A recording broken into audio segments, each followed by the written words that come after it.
Bonsoir bien-aimés, quelle joie de vous retrouver encore ce mardi soir. Et nous voulons vraiment en cette soirée donner notre vie, notre cœur tout entier au Seigneur. L'élever, le remercier pour la joie qu'il nous donne. Lui qui a transformé notre deuil en allégresse. Et c'est son nom seul que nous voulons élever ce soir. Amen, amen.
Parce que notre vie est transformée. Alléluia.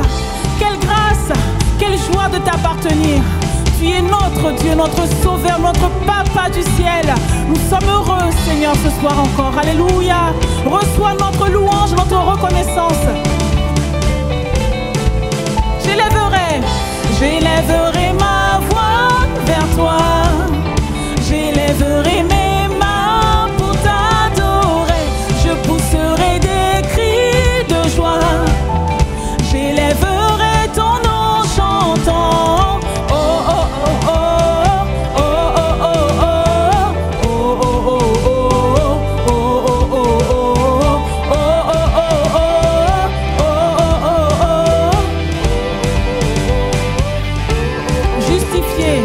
Justifié par ta résurrection, je vis pour glorifier ton nom. Tu crées en moi un corps nouveau par ton amour. Nous t'élevons plus haut, toi le chemin, la vérité.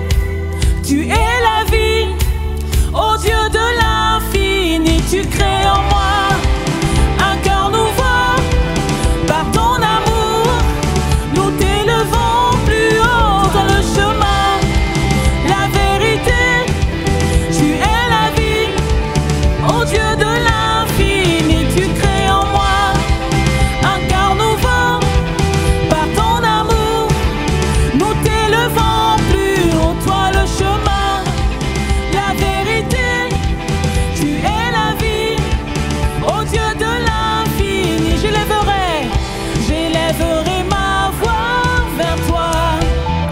J'élèverai mes mains pour t'adorer. Je pousserai des cris de joie. Oh, je lèverai ton nom chantant. Oh, oh, oh, oh, oh, oh, oh, oh, oh, oh, oh,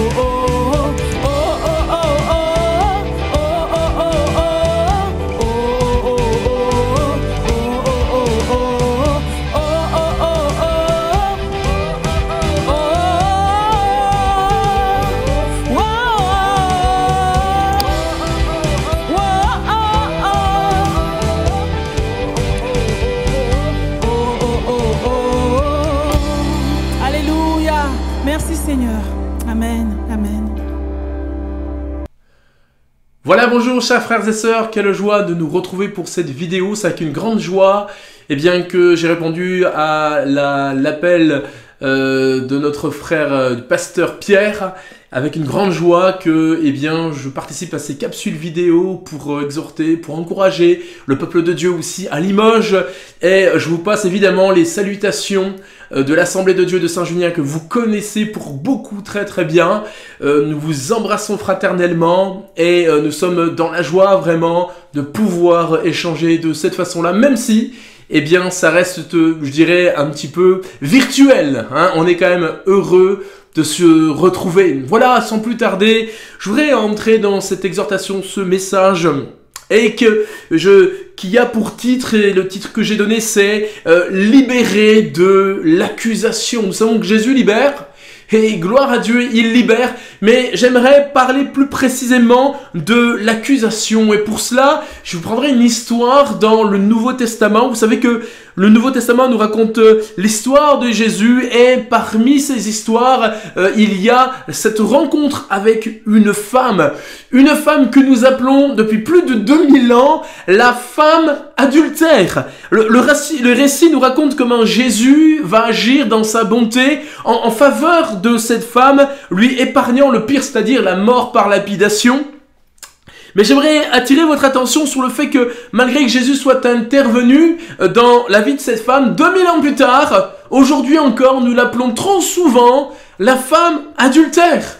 Et pourtant la Bible ne l'appelle pas comme cela. La parole de Dieu, l'évangile de Jean que nous allons lire tout à l'heure au chapitre 8, au verset 3, l'appelle une femme surprise en adultère. Il y a une nuance absolument extraordinaire et importante, car lorsque la Bible parle de cette femme, elle ne la définit pas comme une personne à part entière qui, serait un péché ou apparenté à un péché. Mais selon la Bible, c'est une personne qui a commis un péché. Et la nuance qu'il y a entre ces deux choses est absolument extraordinaire. Et je dirais, il y a une différence abyssale.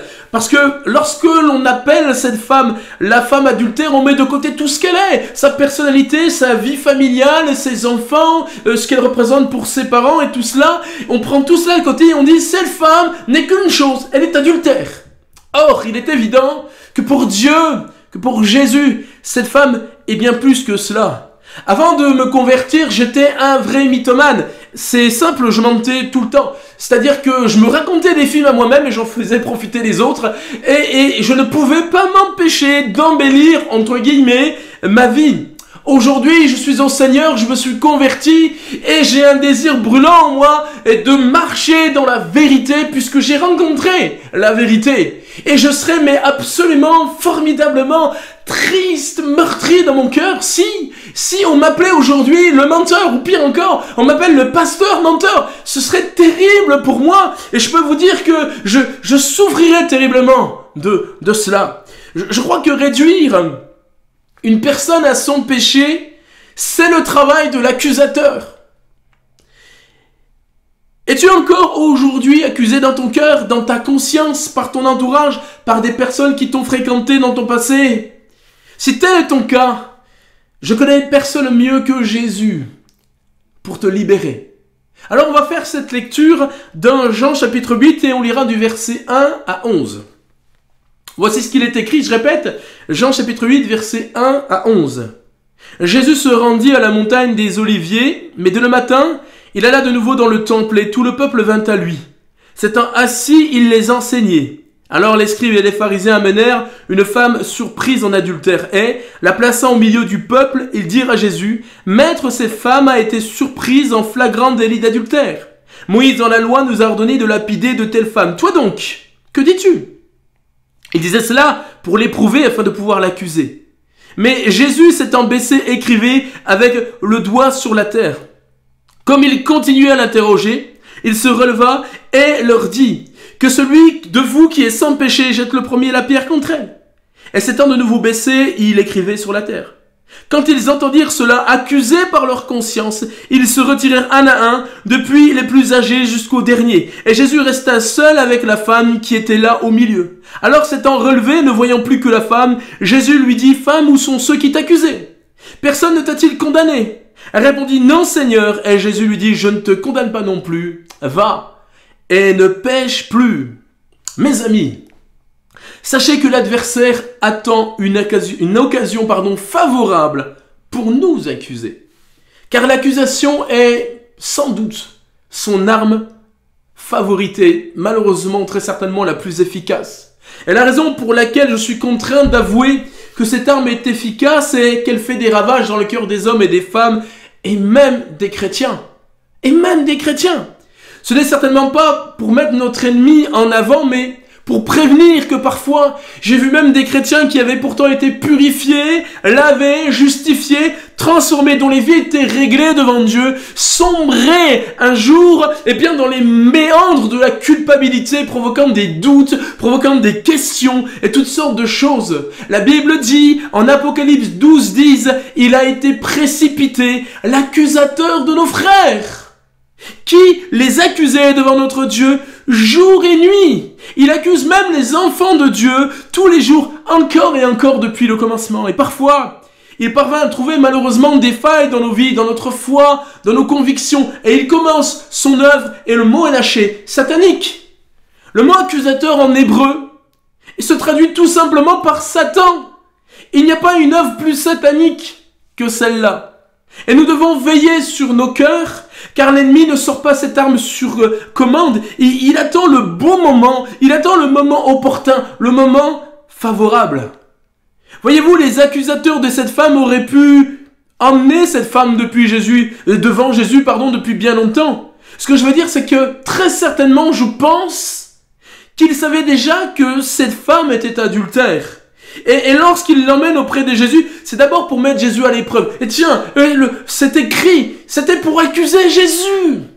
Ces hommes sont vraiment, je dirais, dirigés par le diable. Ils sont, sous l'influence de l'adversaire, de l'accusateur. Ils accusent cette femme afin de pouvoir accuser Jésus. C'est ce que le diable fait toujours. Quelles sont les raisons qui me pensent à penser que ces personnes savaient que cette femme était adultère? Tout d'abord, ces scribes et ces pharisiens qui accusent Jésus par la puissance du diable avaient déjà un contentieux avec Christ.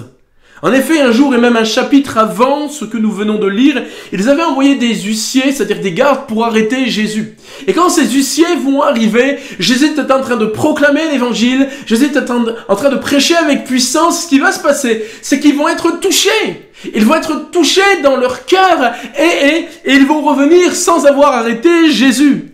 Et quand ils vont arriver devant les principaux sacrificateurs et les pharisiens, Jean chapitre 7 verset 45 nous dit qu'ils vont poser cette question: « Pourquoi ne l'avez-vous pas emmené ?»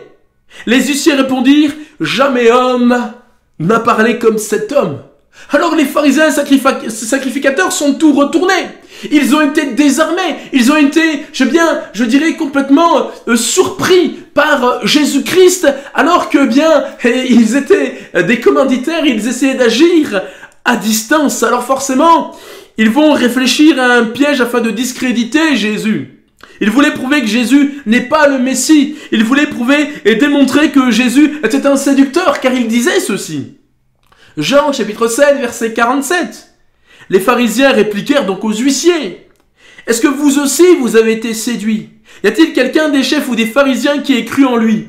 Mais cette foule qui ne connaît pas la loi, ce sont des maudits. La loi, le mot est lâché, loi. Il fallait donc surprendre quelqu'un qui ne respecte pas la loi. Et comme par hasard, ils vont surprendre cette femme. Moi, j'ai l'impression qu'ils savaient où et comment la trouver, où et comment la surprendre. Lorsqu'ils vont présenter la femme adultère devant Jésus, que vont-ils dire? Moïse dans la loi s'était préparé. C'était préparé. Ils essayaient d'attraper Jésus. Ils essayaient de confondre Jésus en trouvant des prétextes suivant la loi. Moïse dans la loi nous a ordonné de lapider de telles femmes. Toi donc, que dis-tu? Comprenez bien, s'ils ont surpris cette femme en flagrant délit, c'est parce qu'ils savaient où et quand la surprendre. Son péché malheureusement était certainement connu. Elle n'était qu'un bouc émissaire utilisé et manipulé contre Jésus. Le diable est ainsi. Il attend le moment opportun, un moment de faiblesse, un moment où peut-être tu as péché ou nous avons péché, un moment où malheureusement nous sommes fébriles dans notre foi, un moment de doute. C'est là qu'il vient pointer son doigt accusateur dans nos vies. L'accusation, c'est terrible.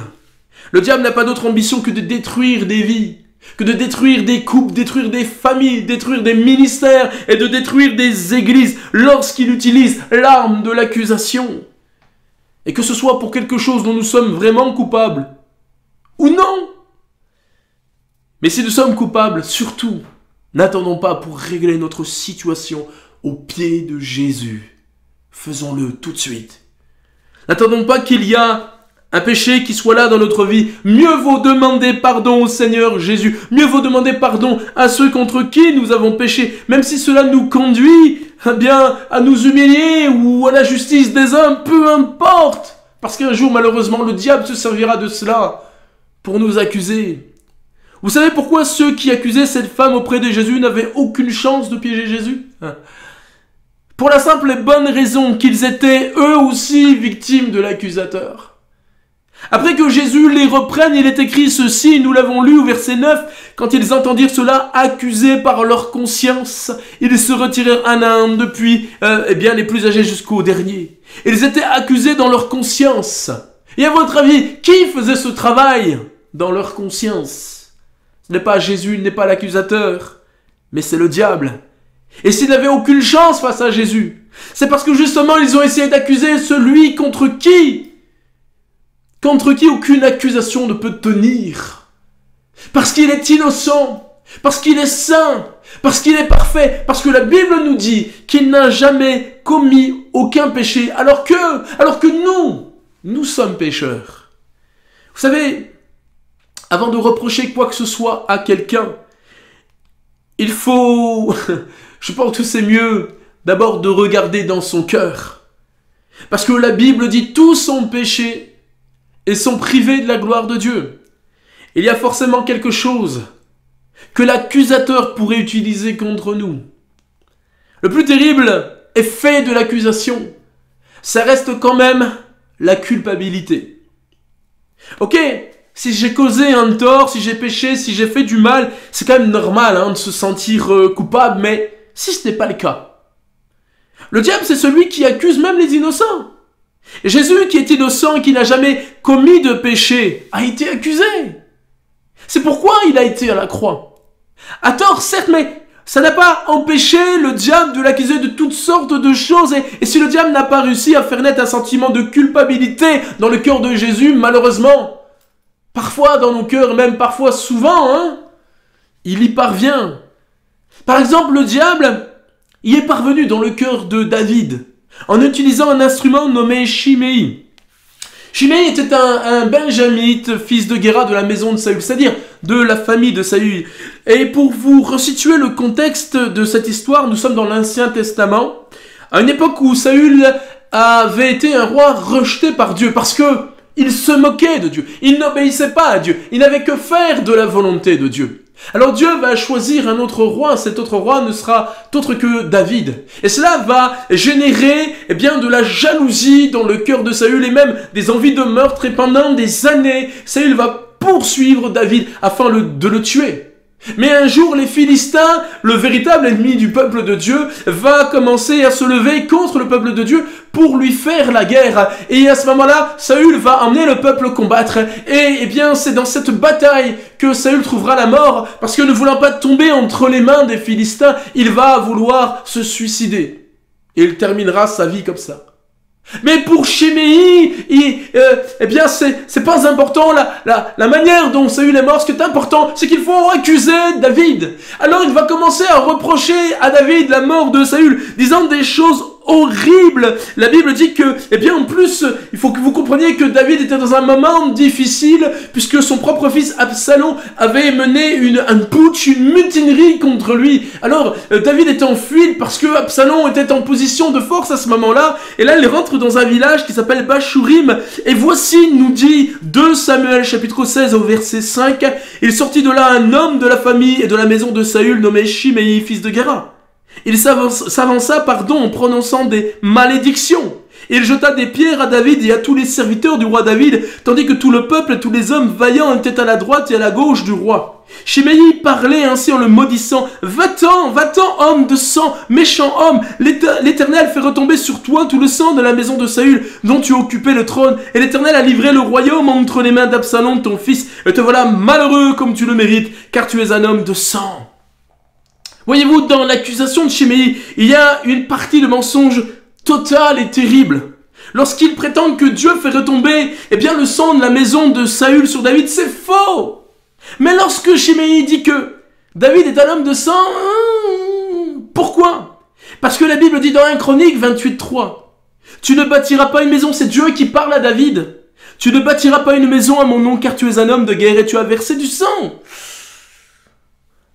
Et parce qu'une partie de la vérité sera mêlée au mensonge, David va croire que c'est Dieu qui l'accuse. Écoutez bien, David va penser à un moment ou à un autre une faiblesse dans son cœur, parce qu'il est dans un état de faiblesse. Il va penser que Dieu parle par la bouche de Chiméi, et que s'il est en fuite, et que si son fils est sur le point de le vaincre, c'est parce que c'est Dieu qui est en train d'agir contre lui. David est dans la culpabilité. Il va dire en 2 Samuel 16:10, s'il maudit, c'est que l'Éternel lui a dit, maudit David. Qui donc lui dira pourquoi agis-tu ainsi? Mais c'était complètement faux. Dieu n'a rien dit à Chiméi. Le problème, c'est que vous savez, Chiméi veut dire l'Éternel entend. Peut-être que David s'est laissé influencer par les apparences religieuses, spirituelles, pseudo-spirituelles de Chiméi. Écoutez bien cela. C'est l'un des trucs du diable, de te faire croire que l'accusation qu'il te balance te vient de Dieu. Parfois on croit que c'est Dieu qui pointe son doigt, on pense que c'est Dieu qui nous punit, on pense que c'est Dieu qui agit contre nous, mais c'est un mensonge diabolique. Pas très longtemps, j'ai fait une visite et une personne me disait « Dieu me punit !» Je lui dis « Non, Dieu est un père et il t'aime !» Voilà comment des chrétiens tombent dans la culpabilité. Ainsi, ils pensent qu'ils ne seront jamais pardonnés, jamais délivrés, jamais secourus, et que Dieu ne fera rien pour eux. Voilà comment des chrétiens perdent leur affermissement en Christ. Et au travers de cette capsule vidéo, je voudrais dénoncer cette œuvre du diable. Mais, écoutez bien, il y a une faiblesse dans le mode opératoire du diable.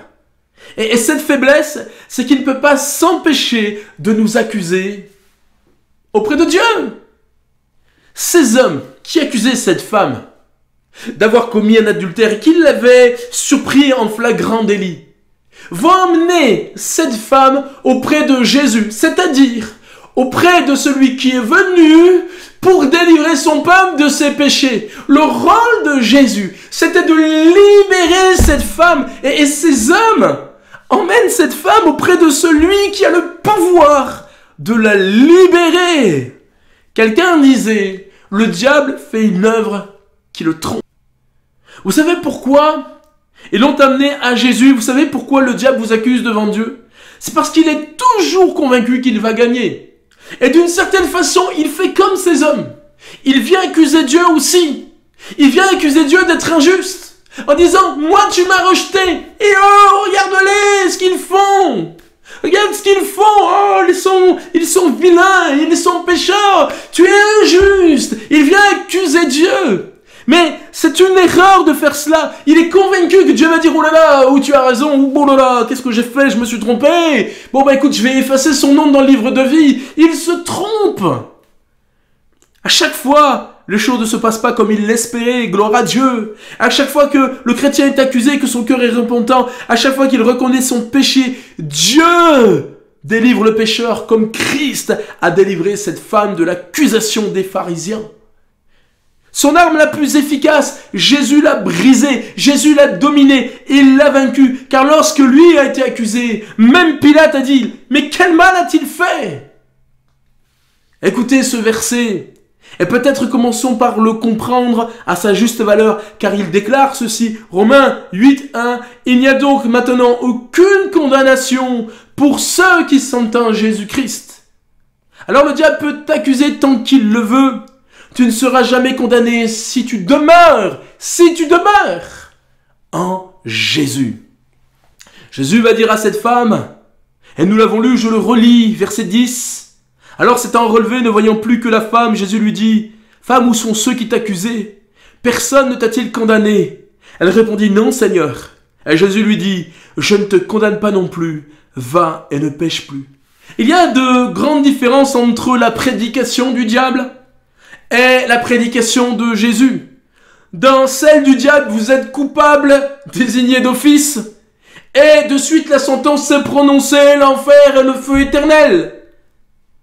Moïse, dans sa loi, a ordonné que de telles femmes soient lapidées.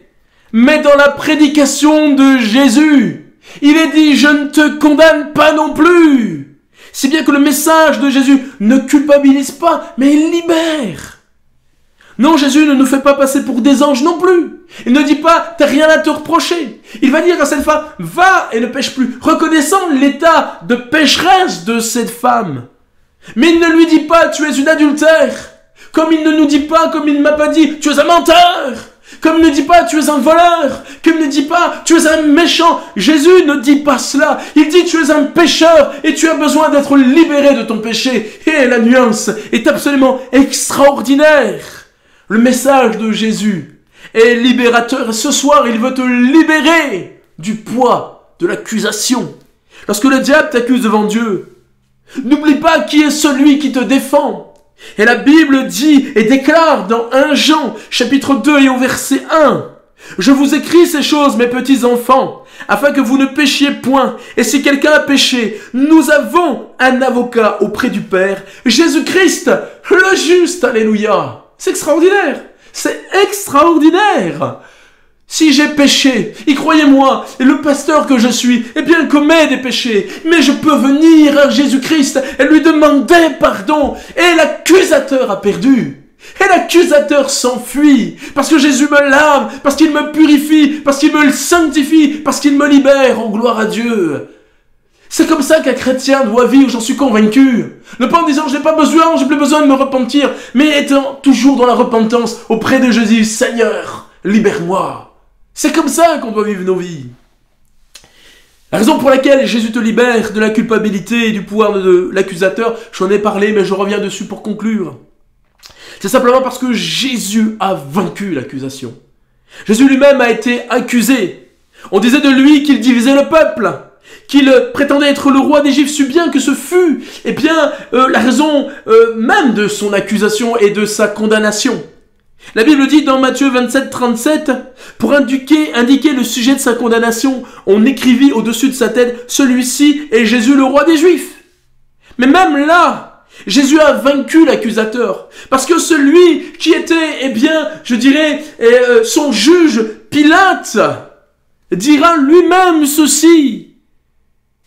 Vous m'avez amené cet homme comme excitant le peuple à la révolte, et voici je l'ai interrogé devant vous, et je ne l'ai trouvé coupable d'aucune des choses dont vous l'accusez. Écoutez bien, si la Bible dit que par ses meurtrissures, nous sommes guéris, tout ce que Jésus a subi, il nous en libère également. Et parce qu'il est innocent et qu'il a payé à notre place, nous n'avons plus à subir la condamnation. Voilà pourquoi l'accusateur a perdu son pouvoir. Il peut t'accuser, mais tu ne seras jamais condamné si tu es en Jésus-Christ. À quoi bon? À quoi bon accepter ces accusations? On est tous pécheurs, la Bible dit. Nous avons tous péché, mais la Bible dit que nous avons été rachetés. Mon frère, ma sœur, Résiste au diable et envoie-le loin de toi dans le nom précieux de Jésus. J'aimerais prier avec vous. Merci Seigneur pour ta parole. L'évangile est la parole de Dieu, libératrice, qui change la vie, qui change les cœurs, qui transforme les existences. Seigneur, tu nous fais du bien. Seigneur, tu nous fais du bien. Tu parles à nos vies, tu parles à nos cœurs. Merci Seigneur pour le message de l'évangile. Puisses-tu bénir les frères et sœurs, Père éternel, quels qu'ils soient, et plus particulièrement ceux qui ont besoin d'une délivrance parce qu'il y a le poids de l'accusation sur leur vie. Maintenant, dans le nom de Jésus, par la puissance du Saint-Esprit, agis dans leur vie, dans le nom précieux du Fils du Dieu vivant, le nom de Jésus. Amen. Soyez bénis et une grosse bise à toute l'église de Limoges.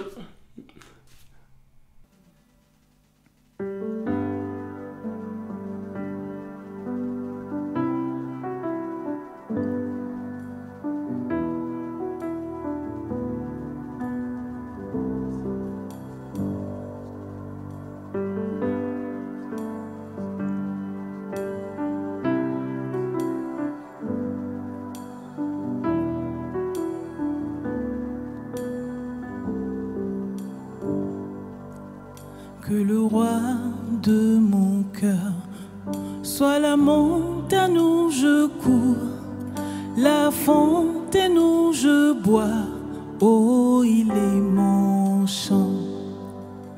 Que le roi de mon cœur soit l'ombre où je me cache, la rançon pour ma vie, oh il est mon chant. Tu es bon, bon, oh, tu es bon, bon, oh, tu es bon, bon, oh, tu es bon, bon, oh.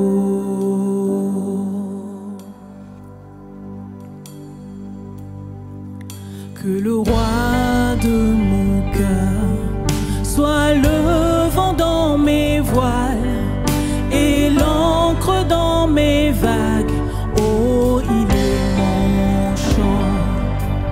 Que le roi de mon cœur soit le feu dans mes veines et l'écho de mes joues, oh il est mon chant.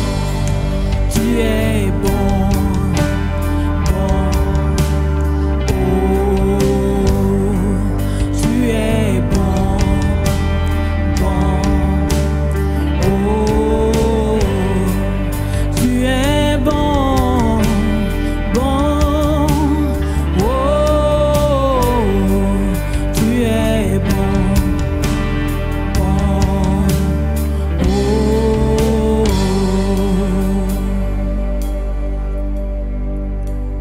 Tu n'abandonneras, ne m'abandonneras jamais.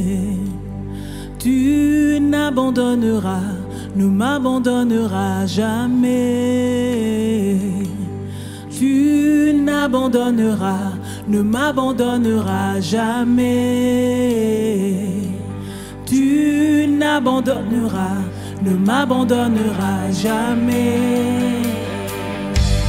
Tu n'abandonneras, ne m'abandonneras jamais. Déclare, tu n'abandonneras, ne m'abandonneras jamais. Tu n'abandonnes, tu n'abandonneras, ne m'abandonneras jamais.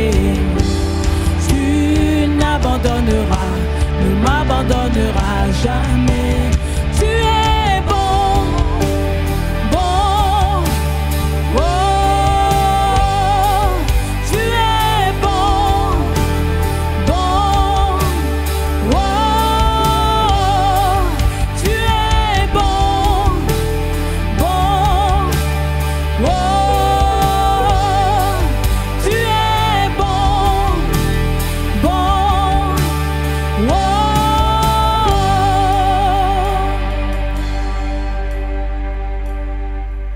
quand la nuit m'attache et me retient, Dieu est mon soutien.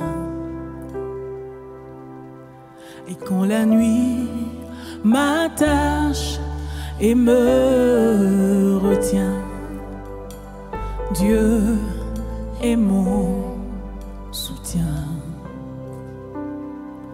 Tu es bon, bon, oh, tu es bon, bon, oh, tu es bon, bon, oh, tu es bon, bon, oh.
Ne m'abandonneras jamais. Tu n'abandonneras, ne m'abandonneras jamais. Tu n'abandonneras, ne m'abandonneras jamais.